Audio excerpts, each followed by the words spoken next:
وَأَنَّ الْمَسَاجِدَ لِلَّهِ فَلَا تَدْعُوا مَعَ اللّٰهِ أَحَدًا. Esselamu Aleyküm ve Rahmetullahi ve Berekatuh. Əziz və qiymətli cəmaat, Allah Taala'nın müvəffəqiyyəti, onun yardımı və köməkliyi ilə Qur'an-ı Kərim dərslərimizə davam edirik. Bugünkü mövzumuz ləm əlif hərf birləşməsi haqqındadır. Ləm əlif hərf birləşməsi müstəqil bir hərf deyildir. Ərəb dilində olan müstəqil hərflərdən biri deyildir. Ləm və əlif hərflərindən əmələ gələn hərf birləşməsidir. Ləm və əlif hərflərindən əmələ gələn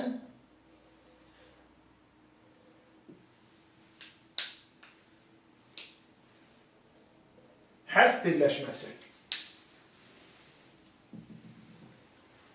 Bəzi kitablarda bu hərf birləşməsi ərəb əlifbasında müstəqil bir hərf kimi qeyd edilmişdir. Lakin bu düzgün deyildir. Ərəb dilində belə bir hərf yoxdur. Düzgün olan budur ki, ləm əlif, ləm və əlif hərflərinin birləşməsindən əmələ gələn hərf birləşməsidir. Sağdan birinci hərf fəthəli ləm hərfidir və hərəkə onun üzərində yazılmışdır. Məhz hərəkə bu hərf birləşməsində ləmin üzərində olur. Ləm əlif. Sağdan birinci hərf, ləm hərfi fəthəli şəkildə gəlmiş və hərəkə onun üzərində yazılmışdır. İkinci hərf isə əlif hərfidir.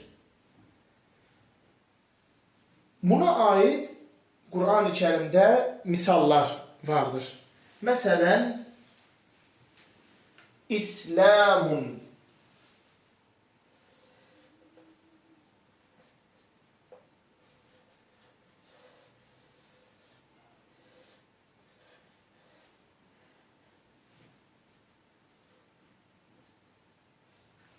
İslamun kəlməsinin kəsralı əlifdən, sin hərfindən, ləm əlif hərf birləşməsindən və tənvəli mim hərfindən ibarətdir. Başqa bir nümunə yazaq. Əl-insanu.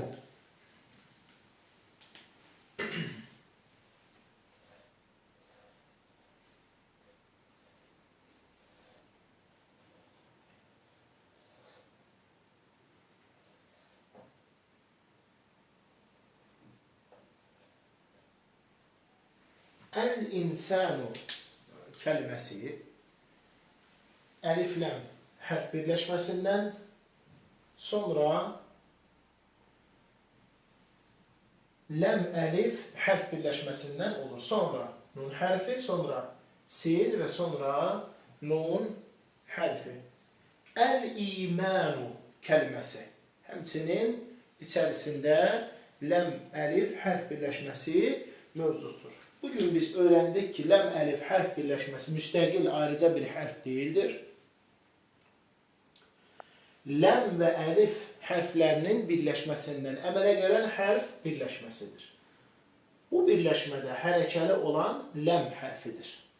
Əlif hərfinin heç bir hərəkəsi yoxdur. Ləm hərfi fəthəli şəkildə oxunur. Və ona aid nümunələr Qur'an-ı Kərimdən İslamun, əl-insanu, imanun, məsələn, əl-ummu.